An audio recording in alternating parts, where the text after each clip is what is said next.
Hello, I'm Mikey Please. I'm the author of The Expanded Earth, which is a science fiction illustrated novel about everyone on planet Earth shrinking down to the size of their own handspan. And I'm going to talk a little bit about 3 books that have inspired my writing. The first is The Dark is Rising sequence. So this is my actual copy from childhood. You can see my pet rabbit also loved this book so much that he ate the cover of it.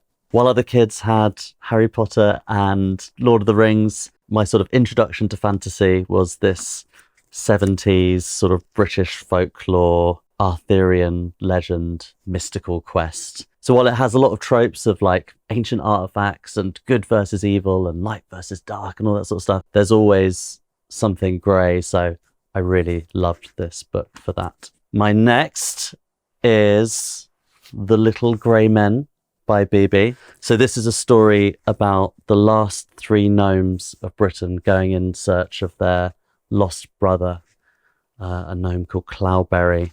And BB was a brilliant naturalist writer from the 40s, and he was also a very good illustrator, but he did these beautiful plates. There's something sort of Wind in the Willowsy about this, except it's not at all romantic.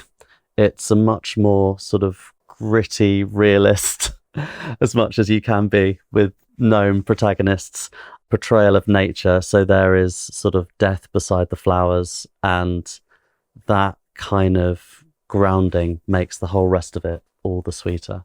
So The Little Grey Men by BB, and there's a sequel to it, which is also fantastic. Finally, Kurt Vonnegut's Cat's Cradle. When I first read this in my 20s, it completely sort of cracked my brain open to a whole different type of literature that I hadn't experienced before, of kind of science fiction and satire and absurdity and adventure and really brilliant dry humor. The plot follows a journalist called John who's following the one of the last remaining scientists from the Manhattan Project, where this scientist has developed this super weapon called Ice-9, which, if you were to put a single drop of it into the ocean, it would freeze the entire planet.